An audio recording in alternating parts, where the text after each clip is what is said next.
Hola a todos, en este video vamos a hablar sobre los medicamentos que se usan para el hipertiroidismo y el hipotiroidismo, y antes de eso vamos a tener una discusión sobre los puntos más importantes de la fisiología tiroidea y endocrina desde ese punto de vista.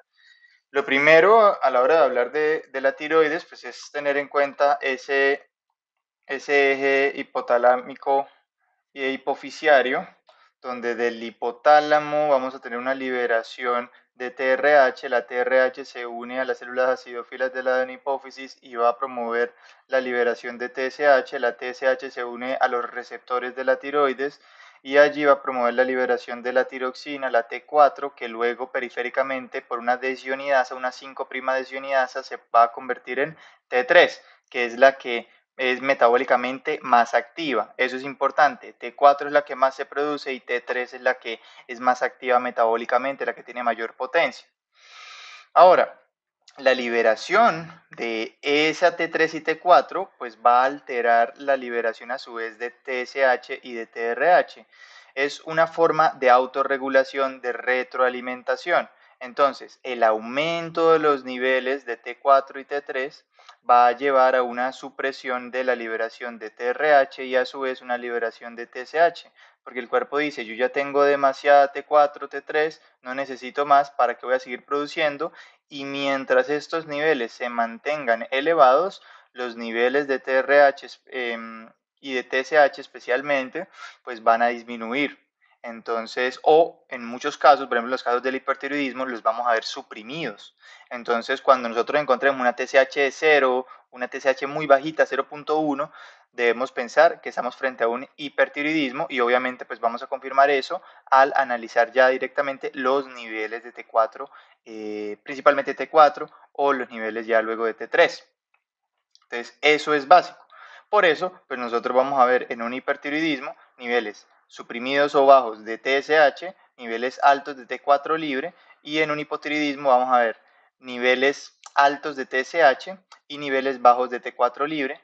Por lo mismo, si los receptores no sensan una gran concentración de T4, pues entonces dicen necesito activar aún más la producción de TSH, y por eso aumentan la TSH. Pero hay casos en los que la tiroides, ya sea por una alteración funcional, por una tiroiditis de Hashimoto, ya no tiene esa capacidad de producir más tiroxina adecuadamente, y pues por más que se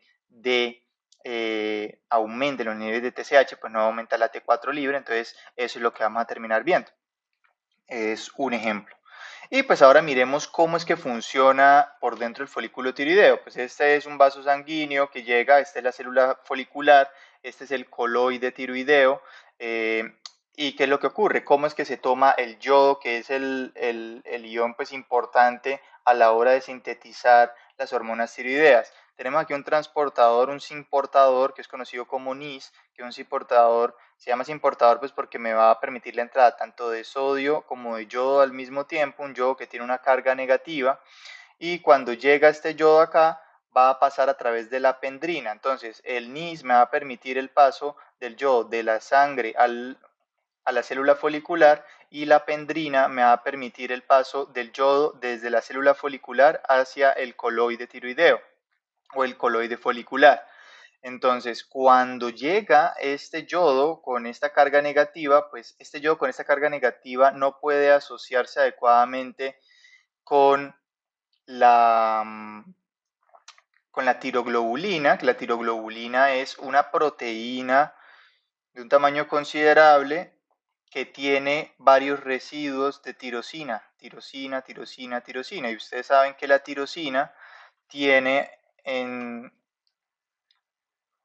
tiene un grupo fenilo, aquí como lo pueden ver, tiene un grupo fenilo y pues tiene un grupo hidroxilo. ¿Listo? Entonces, desde ese punto de vista, para sintetizar las hormonas, lo primero que vamos a hacer es oxidar este yodo que tiene una carga negativa. Ya saben que oxidar es quitar un electrón, y pues como tiene un electrón por ahí, por esa carga negativa se lo quita, y por eso aquí la carga ya no tiene carga este yodo, y al no tener carga va a poder asociarse fácilmente con este grupo fenilo. Entonces, importante, peroxidasa tiroidea es la que hace esa oxidación. Sin la peroxidasa tiroidea yo no puedo asociar el yodo a la tiroglobulina o estos grupos fenilo. Entonces, luego lo que va a ocurrir pues es el proceso de ionidación, donde vamos a coger este yodo y lo vamos a asociar a estos grupos fenilo o a esta tiroglobulina. Como se pueden dar cuenta, aquí tenemos una diyodo tirosina, aquí tenemos una diyodotirosina, aquí tenemos una diyodotirosina también, porque recuerden que este aminoácido es tirosina y tiene dos yodos, entonces diyodotirosina. Lo mismo acá, diyodotirosina.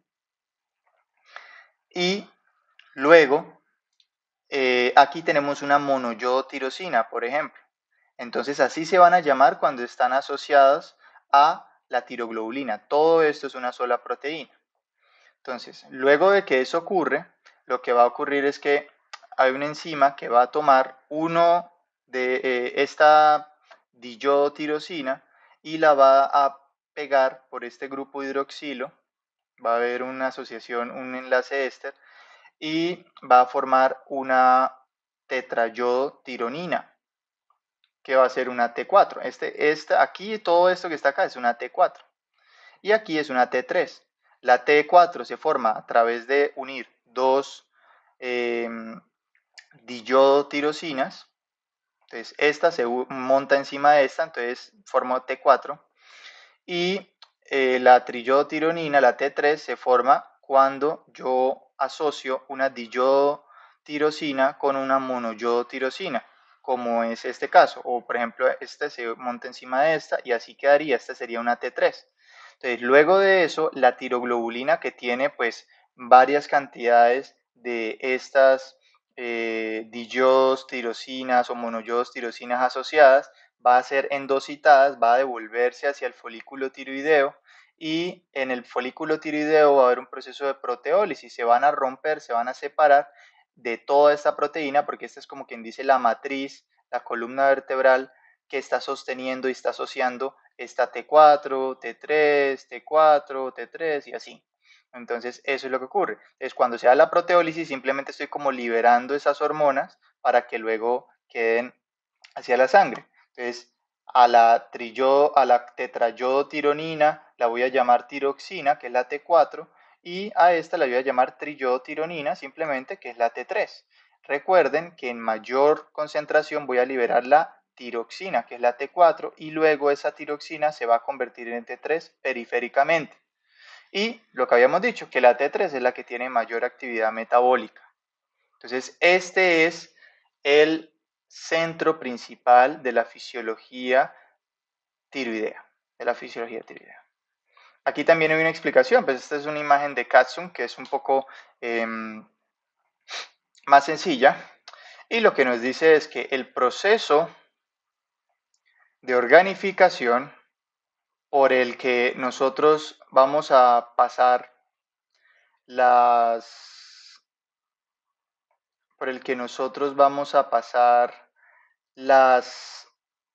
el yodo a las tiroglobulinas, que es el proceso de organificación, va a ser inhibido por las tioamidas,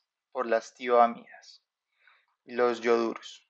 Entonces, eso aquí van a impedir eso. Entonces, van a impedir que este yodo se una a estos residuos de fenilalanina, de tirosina. ¿Listo? Y pues esto es lo que les decía, la monoyodotirosina y la diyodotirosina y la combinación entre estas me va a formar la triyodo o la tetrayodotironina. Los yoduros también me pueden inhibir la proteólisis, que pues es liberar estas de esta tiroglobulina y que ya puedan liberarse hacia la sangre. Y luego pues tenemos que esa T4 principalmente va a llegar a los tejidos y allá en los tejidos una desionidasa pues las va a convertir en T3 porque le va a quitar un yodo. Y pues hay varias cosas que me van a inhibir ese paso de T4 a T3, que son los medios de radiocontraste, beta bloqueadores, corticosteroides y la miodarona. También lo puede hacer el propiltioracilo. ¿Listo? Tengan eso en cuenta. Listo, vamos a pasar esto porque esto ya ya lo hablamos. Y pues tengan la idea que también esa somatostatina liberada va a tener un efecto de inhibición en la liberación de TSH, así como corticoides o dopamina van a inhibir esa liberación de TSH. ¿Qué es lo que va a hacer la T3 dentro de la célula? Pues lo primero es que nosotros tenemos que tener en cuenta que los receptores van a ser nucleares. Los receptores van a ser nucleares. Entonces, en algunos casos va a entrar la T4 dentro de la célula a la región citoplasmática y dentro de esa región citoplasmática es que la T4 va a ser convertida en T3 por la 5-desionidasa. Luego la T3 o la T3 que llega directamente va a asociarse con receptores nucleares de tiroxina. Entonces son receptores de la trillodotironina. Entonces esos receptores, se une ahí la T3, los activa y van a irse a elementos de respuesta tiroideos que van a expresar distintos genes que van a activar el metabolismo de la persona. ¿Sí? Y otra cosa que tienen que tener en cuenta y es que la T4 y la T3 se van a ir por la sangre por medio de una proteína o una globulina fijadora de tiroxina. Entonces, globulina tiradora de tiroxina es la que me permite la asociación con la T3 y T4 y llega a los tejidos y allí entra la T4 y bueno, pasa todo esto, pero la que termina actuando es la T3. Y ya saben, por receptores nucleares activa un elemento de respuesta que es una región del ADN y se expresan distintas proteínas relacionadas con el metabolismo. ¿Listo? Ese es un mecanismo importante.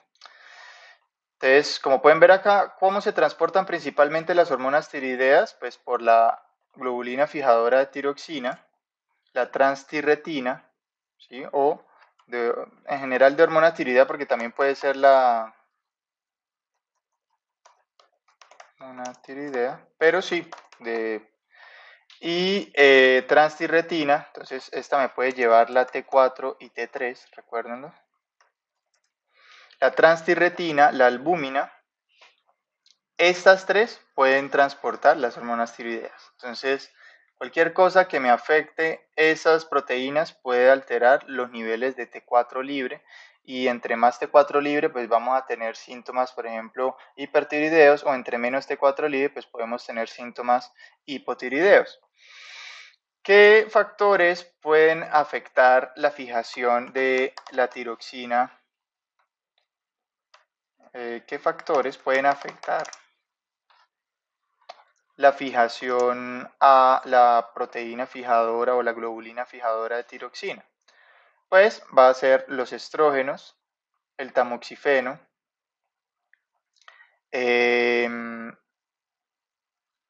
estrógenos, tamoxifeno, heroína, metadona, clorfibrato, 5-fluoracil.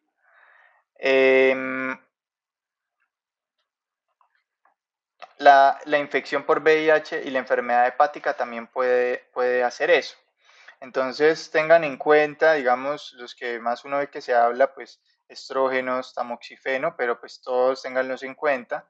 Y pues recuerden que si aumentan la fijación, voy a tener menor T4 libre y pues los efectos van a disminuir. Entonces voy a tener una alteración metabólica que lleve a un aparente hipotiroidismo, pero en realidad es que con estos medicamentos estoy aumentando la fijación de esa T4 a la proteína transportadora y esa proteína y al estar asociada pues no va a llegar a los tejidos y no va a generar los efectos que debe tener. ¿Y qué factores van a disminuir la fijación de la T4 a esa globulina?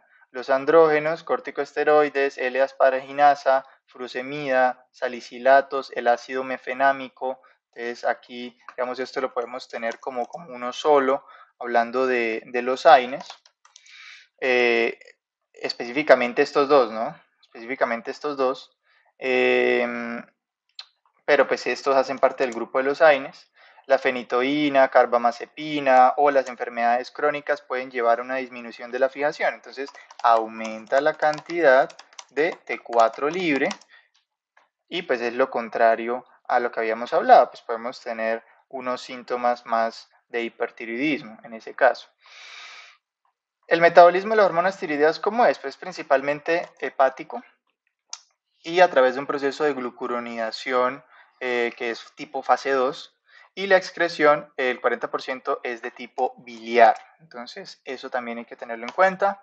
¿Qué efectos fisiológicos en general tienen las hormonas tiroideas? Desarrollo de órganos, mielinización. Eso es importante, lo que llamaban antes, lo que se llama como el cretinismo, que es el caso del hipotiroidismo neonatal, de aquellos neonatos pues, que nacían sin actividad tiroidea y si no hay tiroides, especialmente, no hay funcionamiento tiroideo, especialmente en los primeros años de vida, va a haber un deterioro considerable del desarrollo del sistema nervioso central y eso altera considerablemente las capacidades cognitivas del menor. Entonces, por eso es que se da lo que se llama el cretinismo.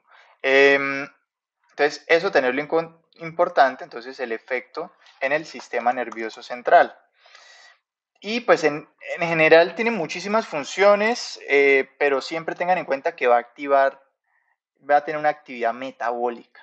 O sea, va a aumentar la función de glucogenólisis, que recuerden que es pasar glucógeno a glucosa, la glucólisis, que es el proceso de metabolizar la glucosa para convertirla en piruvato y luego utilizarla para energía, gluconeogénesis, producir glucosa de nuevo, secreción de insulina, captación de glucosa, lipólisis, actividad mitocondrial. Entonces, pues por eso es que ustedes van a ver que la persona va a estar hiperactiva. El que tiene una actividad tiroidea muy grande, pues va a estar hiperactiva, va a estar delgado porque todo el cuerpo está constantemente eh, agotando reservas, utilizando las reservas de triglicéridos, entonces por eso voy a tener aumento de ácidos grasos libres, utilizando la glucosa por esa misma velocidad a la que va el cuerpo y pues eso va a llevar también pues a esa sudoración, a esa intolerancia al calor, a ese estrés, a esa ansiedad, a esa depresión, a esa delgadez y pues ya el exoftalmos y las otras cosas pues ya es más relacionado con el aspecto autoinmune de las enfermedades como la enfermedad de Graves, pero eso lo hablaremos después. Y pues tenemos acá una tabla donde hablan los distintos efectos que puede haber, digamos, ya hemos hablado de la alteración del transporte y el cambio de la síntesis de la hormona tiroidea. Entonces, por ejemplo, lo que se dice es, ¿qué medicamentos provocan la inhibición de la secreción de TRH o TSH sin inducir necesariamente hipo o hipertiroidismo?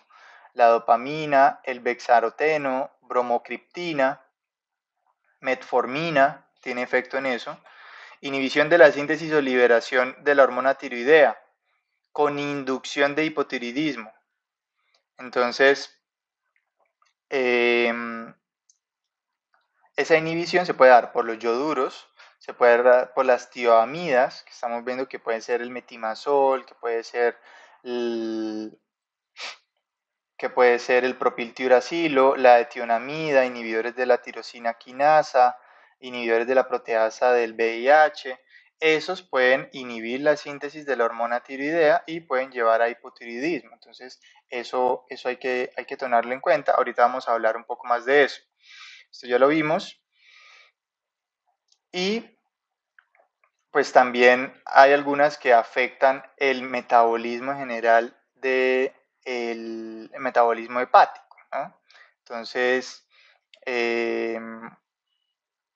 donde hay un aumento de la degradación de la hormona tiroidea, pues recuerden el metabolismo de la tiroides, de la hormona tiroidea es hepático y eh, los inductores que van a aumentar ese metabolismo hepático van a ser la nicardipina, fenitoína, carbamazepina, primidona, rifampina, fenobarbital, sertralina. Esos van a aumentar ese metabolismo y pues si yo aumento el metabolismo, pues va voy a tener hormonas tiroideas que ya no van a tener, hacer su efecto y pues va a disminuir esos efectos, ¿no? Entonces, el aumento del metabolismo me va a disminuir los efectos de las hormonas tiroideas.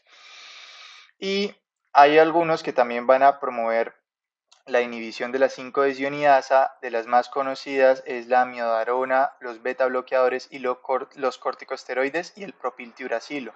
Entonces tengan muy en cuenta que cuando yo inhibo la 5-desionidasa voy a inhibir la conversión periférica de T4 en T3 y eso pues va a disminuir los efectos de la hormona tiroidea, ¿sí? Porque la más activa es la T3. Entonces ya saben que los medicamentos involucrados en esa disminución de la conversión periférica van a ser amiodarona, beta bloqueadores, corticosteroides y el propiltiuracilo. El propiltiuracilo es importante porque no solo va a afectar la organificación, sino que también la conversión periférica. Entonces ténganlo también muy en cuenta al propiltiuracilo con esa doble acción. El metimazol solo va a afectar la organificación. Y tenemos la interferencia con la absorción de T4 desde el intestino y pues tenemos ya otros, ¿no? Entonces que alteran la absorción. Tenemos los bifosfonatos, la colestiramina, el colesevelam, ¿no? Entonces, por ejemplo, lo que me altere el ácido, lo que me altere las sales biliares, me va a afectar también la absorción de la tiroxina, la T4. De la colestiramina, el colesevelam, todos estos de cole son los que alteran los ácidos biliares. Si no hay ácidos biliares, no, si hay secuestro de ácidos biliares, no voy a tener absorción de T4, una adecuada absorción. Estos bifosfonatos también van a afectar los inhibidores de la bomba de protones, sucralfato, eh, hidróxido de aluminio, todo eso que se utiliza antiácidos para el estómago, también van a alterar la absorción. Y en general, pues las comidas tienden a afectar la absorción de la tiroxina, entonces se debe procurar pues no comerlas directamente con las comidas. ¿Listo? Y pues hay otras interacciones que la verdad no voy a hacer mucho énfasis porque no han sido referidas dentro de la clase y no tienen mucha relevancia a la hora del examen. ¿Sí? Tener en cuenta que cuando estamos hablando de anticoagulación se requieren dosis más bajas de warfarina si la persona está hipertiroidea y más altas de warfarina si está hipotiroidea. ¿Listo? Entonces eso puede ser algo importante. En el control de la glucosa, tener en cuenta, pues como yo tengo un aumento en el hipertiroidismo tengo un aumento de la función y de la liberación de glucosa, pues puede haber una intolerancia a la glucosa, puede haber una liberación exagerada de glucosa por parte del hígado. Y en el hipotiroidismo, pues va a haber una acción deficiente de la insulina y eliminación de la glucosa. Entonces, también qué tengo que tomar en cuenta, qué cambios van a haber en esos casos. Fármacos cardíacos, pues aquí hablan de la digoxina, que se necesitan dosis más altas en el hipertiroidismo y más bajas en el hipotiroidismo, y hay un aumento de los efectos sedantes en el hipotiroidismo. Entonces, ténganlo también muy en cuenta y ocurre lo contrario en el hipertiroidismo. Obviamente, si yo tengo un metabolismo activado, pues es más difícil yo quedarme dormido. Si tengo un metabolismo pues más dormido, pues necesitaré menos para que la persona quede sedada. Entonces, esas relaciones también son importantes tenerlas en cuenta. Ahora, miremos ya concretamente los medicamentos que usamos para el hipotiroidismo. Para el hipotiroidismo, vamos a utilizar la levotiroxina, es digamos la medida más común que se va a utilizar, y esta es T4 sintético. Entonces, solo T4. Entonces, eso ténganlo en cuenta. ¿Y de qué dependo? De que tenga una conversión periférica. Entonces, si en algún momento yo soy un paciente que no tiene una adecuada conversión periférica de la tiroxina Pues yo no le puedo dar levotiroxina, porque entonces voy a tener mucho T4 libre, pero no voy a tener efectos, porque ese T4 libre no se va a convertir en T3. Entonces tengan eso muy en cuenta. Y pues obviamente si yo estoy en un caso de hipotiroidismo, voy a tener niveles aumentados de TSH. Si yo aumento los niveles de T4 en el cuerpo, esos niveles, esa T4 se va a unir a los receptores que se encuentran en la adenopófisis y le va a decir, oiga, mire, disminuye los niveles de TSH, ya no es tan necesario porque ya tenemos niveles adecuados de T4. Entonces, por eso es que la levotiroxina también va a normalizar los niveles de TSH y restablece la función metabólica. ¿Para qué se utiliza principalmente la levotiroxina? Pues todos los casos en los que yo tengo una alteración de la función tiroidea. Es un hipotiroidismo primario, un bocio tiroideo, un hipotiroidismo congénito o en los casos en los que se tenga una terapia supresora de la función tiroidea por cáncer de tiroides. Esos son algunos de los casos más relevantes para la levotiroxina. La farmacocinética, pues tenemos que saber, es principal que la absorción se da en el intestino delgado. Tiene una relativa buena disponibilidad, 180%. Y pues lo importante es lo que habíamos hablado un poco, y es que su absorción se va a ver alterada pues por antiácidos en general, secuestradores de sales biliares, carbonato de calcio, bifosfonatos, aloxifeno y pues la comida, ¿no? Procurar no comerlo con comida y pues hacerlo, digamos, unas horas antes, 1 hora antes o 2 horas antes, para que no se vea alterada la función o la absorción de esta. La distribución, pues se va a traer de las proteínas plasmáticas, de esa globulina transportadora de tiroxina, ¿sí? Que pues como veíamos también puede transportar la T3, pero es principalmente la tiroxina. Y pues la albúmina, transtirretina, y bueno, eso digamos, eso ya lo vimos. El metabolismo es hepático, como ya sabemos. Y se va a haber una conversión de T4 en T3 por las desionidasas, la 5-desionidasa, que pues me va a permitir que tenga una acción mucho más intensa esa T3, esa triiodotironina.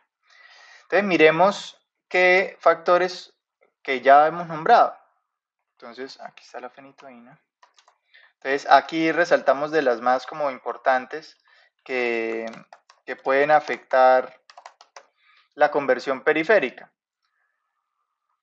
Primero, aumentan el metabolismo del citocromo 3A4, que es el citocromo encargado de la conjugación de la tiroxina, de la rifampicina, carbamazepina, fenitoína, sertralina. ¿Esos qué es lo que me van a provocar? Que disminuyan esos niveles activos de T4 y disminuyan esos efectos. ¿Cuáles alteran la conversión periférica? Amiodarona, corticosteroides, betabloqueadores son de los más importantes y pues el propiltiuracilo, pero pues ya como medicamento, entonces ténganlo en cuenta.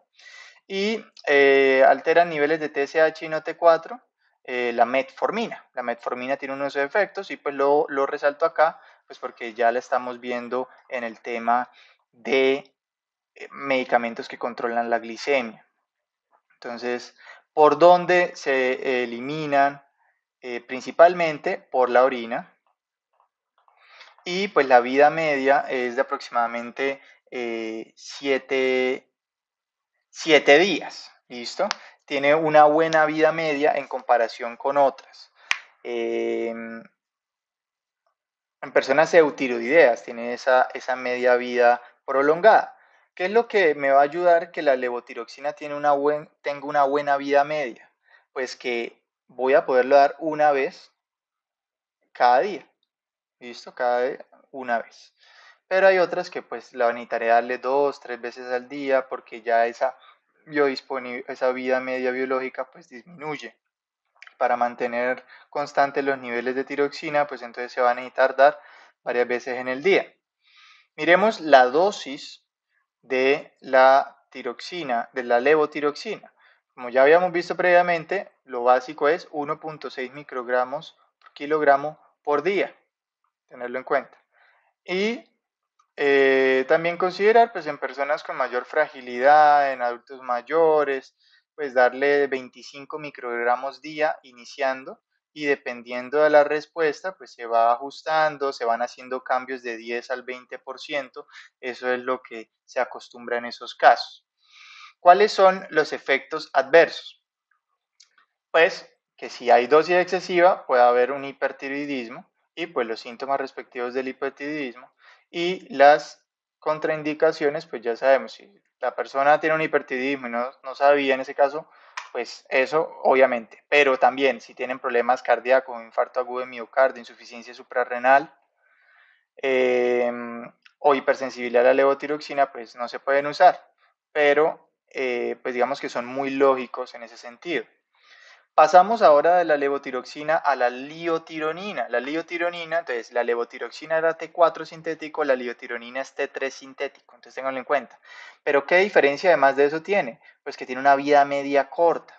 Entonces al tener una vida media más corta, pues se va a necesitar una administración de 2 veces al día, se puede dar, entonces necesita más veces. En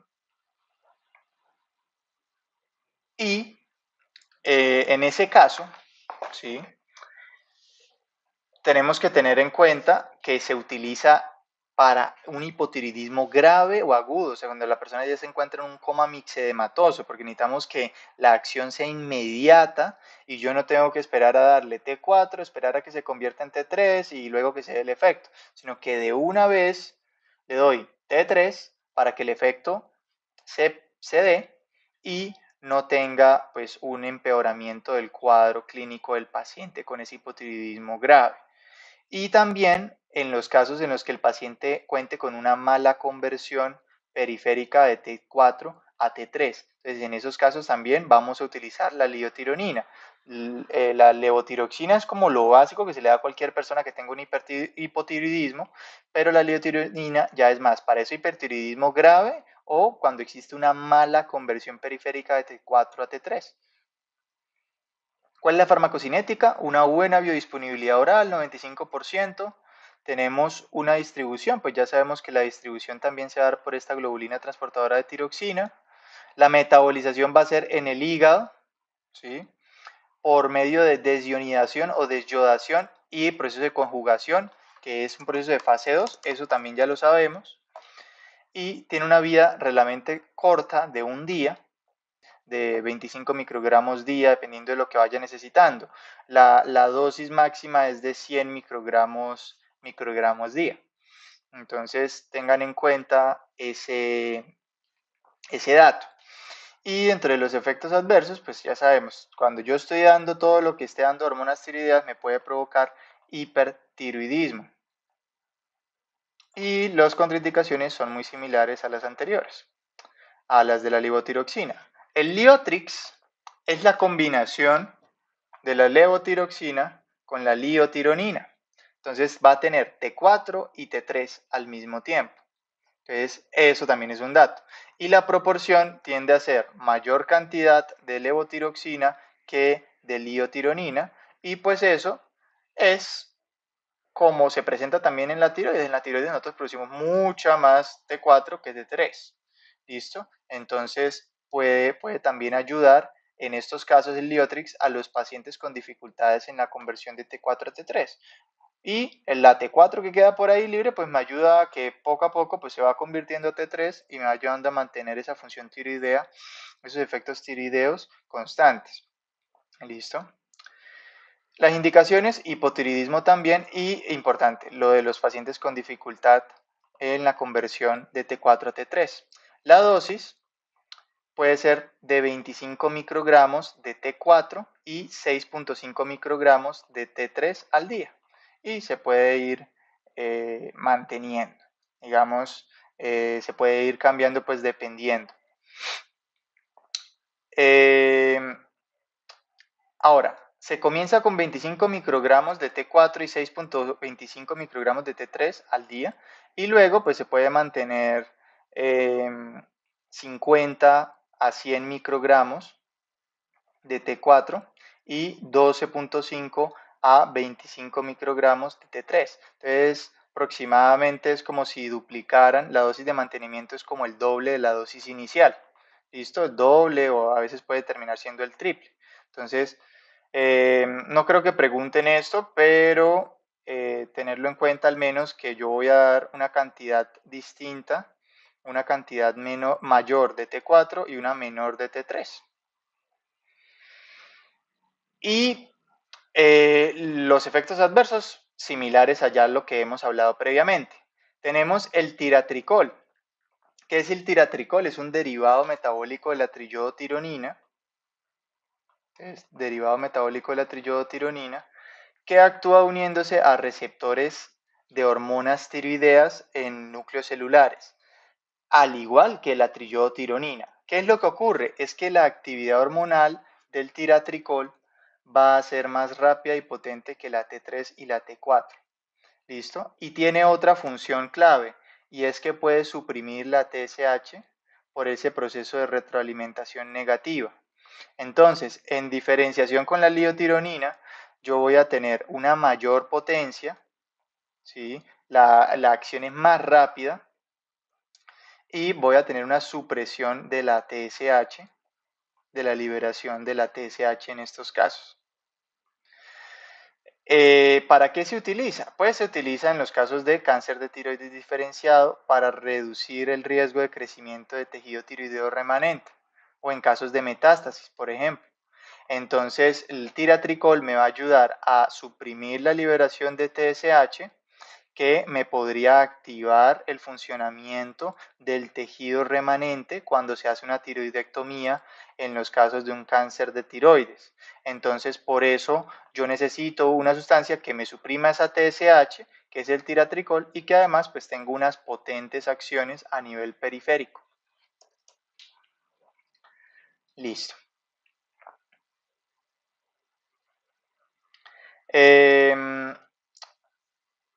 Ahora, lo que se ha encontrado pues es que también por los efectos que puede terminar causando, pues se ha limitado un poco su uso. Vamos a ver las características y vamos a enfocarnos también un poco en los efectos adversos para saber eso del tiratricol, cuál es su estado.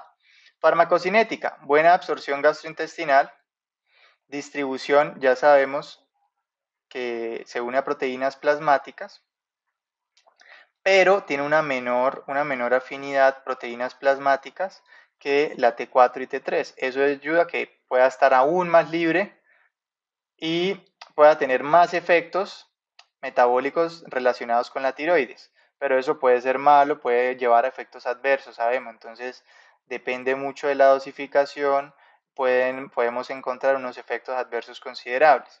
El metabolismo se da en el hígado, y se puede eliminar tanto por heces como por orina. Y la vida media es corta, entonces se necesitan varias dosis. ¿Cuáles son las indicaciones de esta? La supresión de la TSH, el tiratricol se utiliza para esto, ya lo habíamos visto. Tratamiento del hipotiroidismo, pero lo que les digo, como no se asocia adecuadamente a las globulinas y se queda libre y puede aumentar muchos de los efectos tiroideos, pues tiene varios efectos adversos y yo preferiría pues utilizar así sea una liotironina o utilizar una levotiroxina desde ese punto de vista, ¿sí? O, pues si quiero utilizar ambas funciones y quiero tener una acción rápida y mientras dejarle también una reserva de T4 para que luego se convierta en T3, le utilizo el Liotrix, ¿listo? Y los efectos adversos tenemos que puede causar taquicardia, sudoración, es decir, todos estos síntomas de hipertiroidismo los puede provocar comúnmente esta y eh, las contraindicaciones pues son ya más relacionadas. Entonces, el problema y los peligros con estas pues son también los riesgos de arritmias cardíacas, angina de pecho, exacerbación de una insuficiencia cardíaca, ¿sí? Y pues en comparación con los otros, el tiratricol sí va a tener una mayor presentación de estos síntomas y por eso se debe tener mucho cuidado a la hora de usarlo.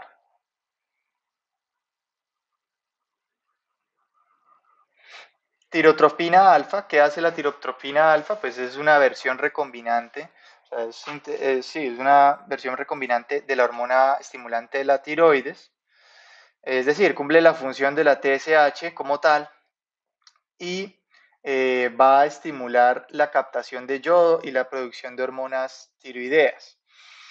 ¿Cuál es la función más relevante a la hora de utilizar la tirotropina alfa? Y es que me va a ayudar a facilitar la captación de yodo radioactivo. Entonces, la TSH siempre me va a ayudar a poder captar que el folículo tiroideo capte las hormonas tiroideas, perdón, que capte el yodo y que produzca mayor cantidad de hormonas tiroideas. En este caso, la tirotropina se utiliza para que se capte el yodo, pero el yodo radioactivo en el uso, por ejemplo, del cáncer de tiroides diferenciado. Eh, y pues por esa razón es importante, ¿sí? Porque va a aumentar esa acción de ese yodo radioactivo para disminuir el crecimiento del tejido tiroideo. Y pues ese es su principal uso, entonces tengan en cuenta eso. Tirotropina alfa se utiliza para facilitar captación de yodo radioactivo en cáncer de tiroides. Farmacocinética, tiene buena absorción, se administra por vía intramuscular, no se une casi a proteínas plasmáticas, entonces va a ir a actuar, va a tener una buena acción en la glándula tiroides, se metaboliza principalmente en los riñones y la vida media es de 22 horas aproximadamente. Entre las indicaciones, lo que habíamos hablado, cáncer diferenciado de tiroides metastásico, ¿sí? Entonces, tengan en cuenta este punto también. Entonces, esa alfa tirotropina nos va a permitir ese uso. Y el monitoreo del cáncer tiroideo. Entonces, también va a ayudar a mirar se le da a la persona y mira cuál es la respuesta de la tiroides, midiendo la tiroglobulina y el radioyodo dentro de la tiroides y a ver si hubo un impacto en el aumento de la captación del radioyodo o si hay una disminución en la producción de tiroglobulina. Esa TSH nos va ese recombinante de TSH, esa tirotropina alfa, es la que nos va a permitir saber cómo va, si está aumentando, si está disminuyendo o si volvió. ¿Listo? Entonces, ténganlo en cuenta. Importante, tirotropina, captación de yodo radioactivo y en estos casos de cáncer diferenciado de tiroides metastásico y para monitorear el cáncer tiroideo. ¿Listo? Efectos adversos, más frecuentes, náusea, vómito, fatiga, debilidad. Eh, digamos, no algo así muy para destacar. Y pues más que todo contraindicaciones, las reacciones de hipersensibilidad, insuficiencia suprarrenal no tratada, son las más relevantes. Y pues hay uno que se habla de origen animal, pero pues digamos que por su propia efectividad que no es muy predecible, pues su uso no es muy común, la verdad, su uso no es muy común. Hablemos ahora de los medicamentos usados para el hipertiroidismo, los medicamentos que disminuyen la síntesis de la tiroxina. Entonces, entonces primero tenemos los medicamentos. Aquí tenemos un resumen de los medicamentos que afectan las distintas partes del proceso fisiológico de producción de tiroxina, de la T4. Entonces, tenemos medicamentos que alteran esa captación de yodo, ese funcionamiento del NIS, del transportador NIS del que habíamos hablado, perclorato, nitrato, fluoroborato, organificación del yodo, ese paso del yodo a la tiroglobulina, las tionamidas, entonces ya sabemos el propiltiuracilo, ya sabemos el metimazol, nos van a inhibir esto, tiocianato, sulfonamidas, reacción de apareamiento, que es esa reacción en la que yo voy a tomar la diyotirosina y la monto encima de una diyotirosina para formar una tetrayotironina, una T4 o una tiroxina. Esa es la reacción de apareamiento. Las sulfonamidas, las tionamidas me van a inhibir eso. La liberación de la tiroxina va a ser inhibida por el litio o por por los yoduros, me van a inhibir esto. Y por esa razón, cuando un paciente psiquiátrico necesita la aplicación de litio, debo hacerle exámenes tiroideos para ver en qué estadio se encuentra, qué niveles de T4 tiene, porque si yo tengo un paciente que está hipotiroideo y le doy litio y no miro los niveles, pues entonces puedo llevarle un coma mixedematoso porque disminuyo considerablemente esa liberación de tiroxina. Entonces es importante tener esa relación del litio. La conversión periférica, ya sabemos, propiltiuracilo, amiodarona, corticosteroides, beta bloqueadores. Esto ya lo hemos repetido en varias ocasiones. Y el metabolismo hepático acelerado, también ya lo hemos visto, fenobarbital, rifampicina, carbamazepina, sertralina, fenitoína, todo eso me va a aumentar el metabolismo del citocromo 3A4 y va a disminuir los efectos de la hormona tiroidea o van a disminuir los niveles de hormona tiroidea activa. ¿Listo? Ahora miremos los medicamentos que se utilizan para el hipertiroidismo, para disminuir la función tiroidea. Entonces tenemos el metimazol. El metimazol hace parte de estas tionamidas con el propiltiuracilo. Concepto importante, el metimazol bloquea, bloquea la peroxidasa tiroidea que hace ese proceso de organificación, que hace el proceso de oxidación del yodo, la unión del yodo a la tirosina. Esta unión del yodo a la tirosina es la organificación.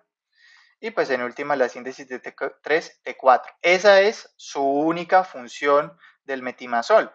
Las dosis que se puede presentar, pues lo podemos encontrar, le podemos dar al paciente dosis de 15 a 30 miligramos diarios, ¿sí? 15 a 30 miligramos diarios. Hay que tener en cuenta que depende de cómo comienza el paciente. Entonces yo le puedo dar inicialmente esto, pero luego mantenerlo de 5 a 15, ¿sí? 15 miligramos día. Recuerden, y esto es un concepto importante, y es que aproximadamente la dosis de metimazol es 10, perdón, la dosis de propiltiuracilo es 10 veces mayor que la dosis del metimazol. Entonces el metimazol va a tener más potencia que el propiltiuracilo. ¿Listo? Y eso pues también puede relacionarse con el papel del propiltiuracilo en los primeros 3 meses. Entonces yo en los primeros 3 meses de gestación voy a utilizar el propiltiuracilo y luego en los primeros 3 meses utilizo el metimazol y así pues ya no voy a tener una alteración del crecimiento fetal. No voy a tener reacciones teratogénicas de ningún tipo. Entonces, recuerden que yo necesito menos cantidad, entonces por ejemplo el mantenimiento de este es de 5, 15, 10 miligramos día, con eso puedo estar bien si tengo un hipertiroidismo leve, o pues ya dependiendo de eso, pues puede ir aumentando más los miligramos. Bueno, esta es una presentación que encontré por ahí, la verdad no estoy siquiera seguro si esa está en Colombia. Mecanismo de acción. Bueno, y miren que lo más bajo que ustedes pueden encontrar del metimazol va a ser los 5 miligramos y en cambio el propiltiuracilo lo pueden encontrar así que le puedan dar a un paciente lo más bajo 50 miligramos es lo que le pueden empezar a dar a un paciente, por ejemplo a una mujer embarazada. Mecanismo de acción, ya lo hablamos, indicaciones para el hipertiroidismo, especialmente en enfermedad de Graves, entonces el metimazol se utiliza. ¿Qué es la enfermedad de Graves? Una enfermedad autoinmune, una enfermedad en la que se producen anticuerpos estimulantes de la tiroides que activan su función. Entonces esos anticuerpos se unen y allí activan la función tiroidea, activan pues, la liberación de esa T3, T4 y eso también va a tener un efecto, por ejemplo, en el exoftalmos, porque esos anticuerpos pueden causar una fibrosis de los músculos extraoculares que aumenta su grosor y el ojo va a hacer un exoftalmos por ese aumento del grosor de los músculos extraoculares. Contraindicaciones, pues hipersensibilidad, enfermedad hepática severa, tener en cuenta esta, y el embarazo. Entonces estas dos importante tener en cuenta cómo está el hígado a la hora de tomar metimazol y que no puede estar en el primer trimestre, y en ese caso utilizamos el propiltiuracilo. Efectos adversos, podemos tener agranulocitosis, hepatitis, reacciones alérgicas, digamos, entre esos. Propiltiuracilo, se le puede dar de mantenimiento, bueno, inicial 300 miligramos día, 3 dosis, y luego el mantenimiento se puede dar de 50 a 300 miligramos día. Entonces, dense cuenta muy bien cómo en este caso, miren que lo mínimo que le puedo dar son 50 miligramos y en el otro, lo mínimo que le podía dar era 5, ¿listo? Pero miren, por ejemplo, a cada uno de los más grandes que le voy a dar es 30 miligramos. En cambio, acá el máximo que se le suele dar es 300.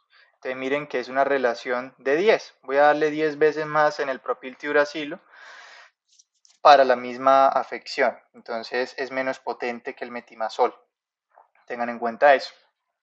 Esta es una presentación del mínimo, 50 miligramos, propiltiuracilo, que se llama comercialmente Tirostat. Y pues, ¿para qué se utiliza? Hipertiroidismo, primer trimestre durante el embarazo. Mecanismo de acción, tiene dos acciones específicas y es inhibición de la función de la peroxidasa tiroidea, que pues se encarga de esa síntesis de las hormonas tiroideas, de la organificación, de la oxidación del yodo, y también va a bloquear la conversión, va a bloquear la función de esa desionidasa, 5-desionidasa, que me convierte la T4 en T3, que es la más activa. Entonces, esos van a ser los dos puntos de acción del propiltiuracilo, entonces no se les olvide. Y dentro de los efectos adversos del propiltiuracilo, pues también se encuentra granulocitosis, hepatotoxicidad o gastrointestinales. Y pues también la dosis va a depender de la gravedad del hipertiroidismo, ¿no? Lo que habíamos visto de si está mayor a 1 y a 1.5, si está mayor a 1.5 a 2 veces la cantidad normal, pues va a ir cambiando la dosis. Y el yodo radioactivo, pues se utiliza principalmente para un hipertiroidismo que ya no ha funcionado ni con metimazol, no ha funcionado con metimazol adecuadamente. Entonces, por más que le aumenté las dosis, no funcionó, tengo que darle yodo radioactivo, se le da al bocio tóxico multinodular y el tratamiento como tratamiento de cáncer de tiroides también se utiliza. Y pues ¿cómo actúa? Pues se va a acumular en la tiroides y esa radiación beta que se encuentra en ese yodo va a producir una destrucción del tejido tiroideo. Entonces va a empezar a fibrosarse, va a disminuir la vascularización y eso va a ayudar a que esa función tiroidea vaya disminuyendo y también esa proliferación disminuya. Entonces esa es como la función más importante de ese yodo radioactivo. Contraindicaciones, embarazo y lactancia. Y los efectos adversos pues pueden ser el hipotiroidismo porque está disminuyendo esa actividad, va a haber esa fibrosis dentro de la misma tiroides, esa desvascularización, puede haber inflamación, puede haber dolor en la glándula tiroides, hialodenitis, puede haber inflamación de las glándulas salivales Entonces también hay que considerar esos efectos adversos, pero pues digamos que es el medicamento a usar cuando ya no me funciona el metimazol y cuando si estamos frente a un bocio tóxico multinodular, un tratamiento de cáncer de tiroides. Los beta bloqueadores también se utilizan, pero los beta bloqueadores se utilizan más como un tratamiento para el hipertiroidismo. Entonces, los beta bloqueadores van a tratar los síntomas del hipertiroidismo, porque recuerden que los niveles de hormonas tiroideas pues van a aumentar la sensibilidad de los receptores adrenérgicos. Entonces va a exacerbar esos efectos simpáticos cuando alguien es hipertiroideo. Entonces lo que hace los beta bloqueadores, como por ejemplo el propanolol, pues va a hacer bloquear receptores beta adrenérgicos y de esa manera vamos a tener una disminución de la respuesta del cuerpo a las catecolaminas y especialmente se va a buscar pues que disminuyan los efectos cardíacos, ¿no? Entonces que disminuya eh, la taquicardia, que disminuya esa sensación de ansiedad, el temblor de la persona, todo está relacionado con esas funciones simpáticas. Entonces se puede utilizar el propanolol o también se puede utilizar el bisoprolol, que tiene una acción pues bastante selectiva para que se disminuyan esos efectos de tipo cardíaco y pues pueda disminuir también probabilidades de eh, alguna arritmia, una taquiarritmia que se pueda generar. Entonces, es más que todo el uso que tenemos de los beta bloqueadores. Y pues, ¿qué contraindicaciones? Pues como sabemos, el asma bronquial es una de ellas, porque en el asma bronquial nosotros no queremos bloquear esos receptores beta 2, sino que tenemos que activarlos. Y pues si alguien está en una crisis y le damos ese beta bloqueador, pues pueden empeorar esos síntomas del asma, van a empeorar. Y pues bradicardia, cuando el paciente tenga bradicardia o bloqueos, pues no se pueden utilizar simplemente porque el propanolol, la inhibición, bloquear el receptor beta 1, lo que va a terminar haciendo es disminuir la frecuencia cardíaca y disminuir la conducción eléctrica del corazón. Entonces eso no me va a ayudar en la bradicardia severa ni en el bloqueo cardíaco. Y entre los efectos adversos, podemos tener fatiga, bradicardia, hipotensión, broncoespasmo. Entonces por eso es que no sirve para el asma bronquial. Tocará asociar, pues, tocará analizar en esos casos, pues, qué es lo más propicio. Y dentro de, finalmente, pues tenemos los yoduros, el Lugol, que ya sabemos que los yoduros, pues, nos van a tener un impacto en la liberación de las hormonas tiroideas y también pueden inhibir la función de la peroxidasa tiroidea.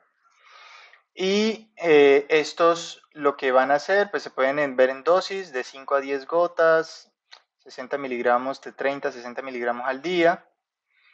Las indicaciones se va a dar para el hipertiroidismo o, por ejemplo, para la preparación para cirugía tiroidea o en casos de crisis tiroidea, se puede utilizar los yoduros. Y pues las contraindicaciones es más que todo en las personas que tengan la enfermedad de Basedow-Graves, la hipersensibilidad al yodo y el embarazo. No se pueden utilizar los yoduros en estos casos. Y tenemos como efectos adversos reacciones alérgicas, cielodenitis, disfunción tiroidea y alteraciones gastrointestinales. Entonces, a grandes rasgos, esto sería un resumen, un repaso de los medicamentos para el hipotiroidismo, para el hipertiroidismo. Y espero les hubiera gustado. Si les pareció que les aportó algo, denle like, suscríbanse y cualquier pregunta, cualquier comentario lo pueden dejar en la caja de comentarios de abajo. Muchas gracias a todos. Hasta luego.